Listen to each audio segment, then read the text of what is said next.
on whether the Eurozone will survive. Currently, he says for the next 3 to 5 years, there's a 50-50 chance that Greece and Portugal will leave the Eurozone and that we could get a dismantling of the structure. You get others who would remind the world to have a conscience. And certainly, as Lewakang has been pointing out, issues of jobs, of inequality, of models of growth have, in the last 12 months, come to the fore. And what that means is that just looking at GDP numbers is not good enough. And I went to 2 or 3 sessions, for example, where leading economists from the globe were excruciating about their profession, about how mathematics has taken over their profession, how unidimensional they've actually become in economics, and how they've got to break out of their current mode in order to better grasp what is going on in the economy and help to craft solutions. So not only are we in trouble in terms of growth models and jobs and so on, but certain key professions like economics also find themselves navel-gazing and wondering how they need to change in order that they can better assist to understand the world and predict the future. And also there were sessions about the models and people talking about the failures of capitalism and that perhaps state capitalism is a model to be considered. What were your views on that? Again, that was a debate that started 2 weeks ago in a leading global financial paper and then subsequently in one of the magazines about what model of capitalism. And there's no doubt that whilst capitalism is the dominant system, firstly, there's different varieties of it. Secondly, there's different levels of, if you like, morality within it. Thirdly, there's also no doubt that capitalism has suddenly realized, or those that advocate it, that there are serious fault lines within capitalism to which there's no answers, like the jobs question, like the inequality question, and the social disruption that comes with those factors as well. So there's serious rethinking going on. As you know, The Economist magazine then had a publication based on state capitalism. And that, if you like, is another variety. They have their own critique about whether it works or not. But within the developing world and amongst the major emerging markets, certainly major state institutions play an important part in giving those economies an edge and overcoming historical lags of 100 years or more in relation to developments in the Western world. So this is an exciting time. There's more options to think about.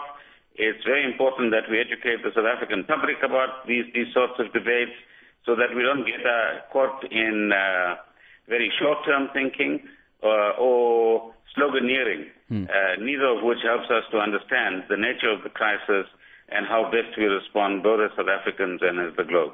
But just talking a little bit about, anyway, I'm going to go introduce my guest in Pretoria in a second. But Minister, I want to pick up on this whole issue about state capitalism and whether or not it's a new concept in our country. I mean, we've been talking about state-led development, for instance, and the role that should be played by the SOEs and so on. So it probably isn't anything necessarily new. No, it certainly isn't. I mean, the ruling party's view is that we are a mixed economy in which the private sector, the cooperative sector, or the NGO sector and the state sector all have a role to play at different stages in our growth trajectory. Each of these will have a different kind of role. And there's a recognition that the private sector worldwide, not just in South Africa, will want returns when it gets involved in certain types of economic activities. And when you are covering or trying to cover a huge historical backlog, profits can't be the only motive to get involved in, for example, providing a better transport system between far-flung residential areas created by the apartheid system and urban centers where there are currently jobs. So there's in that sort of environment a greater emphasis on the state. But remember, in our economy, the state is but 30% of our economy. The private sector is 70%. But it's getting the mix right as we go forward, not about eliminating one or the other. That's the crucial question. Okay. Let me bring in then Dr. Ayodele Akanbi, Associate Professor of Economics at UNISA. Thank you very much, Doctor, for coming through. Firstly, the Minister makes reference to an introspection by economists. And I mean, a lot of people have pointed to the fact that the economists couldn't even pick out that there was trouble brewing that led to the financial meltdown in 2008. Do you think it's about time economists also did that introspection? I think the minister is right by saying that the economists were not able to foresee the crisis. But at the same time, we should try to understand the fact that and trying to forecast the future is a pretty very difficult phenomenon that even most economists are scared of. But in this case, what I think should happen in future is the fact that we need to, the problem in the global system now is not actually about the economics. It's more about the political issues. If the Euro leaders can get themselves together to actually agree on how to sustain the global system, then we know the economic solution to this problem. But the agreement between the Euro leaders in actually attaining a sustainable global system is one of the major things. Firstly, we can see that in December, the leaders were able to come into agreement about having a fiscal union, which is a very good first step that they have done. But now, in the couple of days that we will be looking at, we'll be expecting these leaders to come into an agreement or to put in place a concrete fiscal pact that will sustain not just the Eurozone but the global system as a whole. And in this fiscal pact, what they need to do actually is to actually look into the future, is to actually put more emphasis on growing the economies of Europe, and that will actually grow the economy, the global system, and not to put too much emphasis on austerity measure. We know that austerity measure is a necessary condition in times of crisis like this, but at the same time, growing the economy should be one of the most important focus of this at this point in time.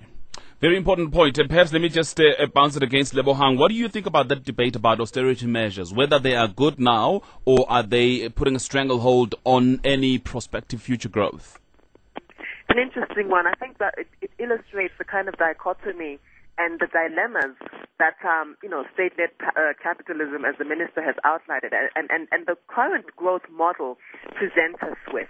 It also illustrates that, the whole notion of tightening of belts illustrates that some weaknesses and some serious fault lines in the current economic models, because in the meantime, it means that particular social services and social expenditure may need to be compromised in the pursuit of a future a future glory and a future Canaan, as it were, a promised land for citizens. And I think that we need to balance this always against the current imperatives of development and growth for citizens, which are jobs, healthcare, education, subsidized housing, etc. And also measure this against the kind of social unrest which austerity measures do bring in, the sort of social unrest and unhappiness that we've seen in countries such as Greece, that we saw across the African continent and parts of Latin America, when austerity was the prescribed recipe of World Bank and IMF prescripts, 20 or 30 years ago. So it's really, I'm not sure that austerity measures per se are the panacea, because there are other social costs involved.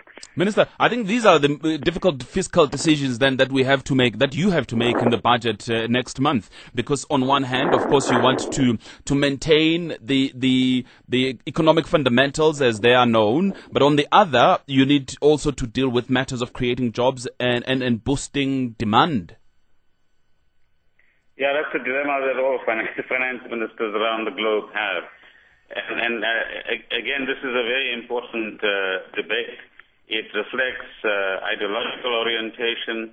It reflects the interests of certain political and economic elites. And therefore, again, this is an issue where the public needs to get involved.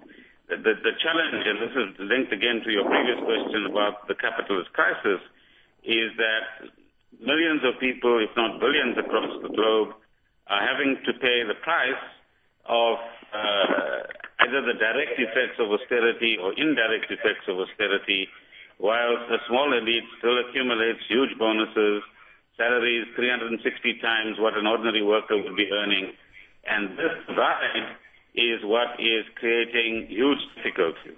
Secondly, there's no doubt that whilst we need to maintain a proper balance between social expenditure in a society and within a fiscal system and maintain fiscal credibility, on the other hand, we've also got to ensure that it isn't the ordinary people of a country that pay the highest price in terms of loss of welfare services, impacts on the education system, or the health system, as you can see in the United Kingdom.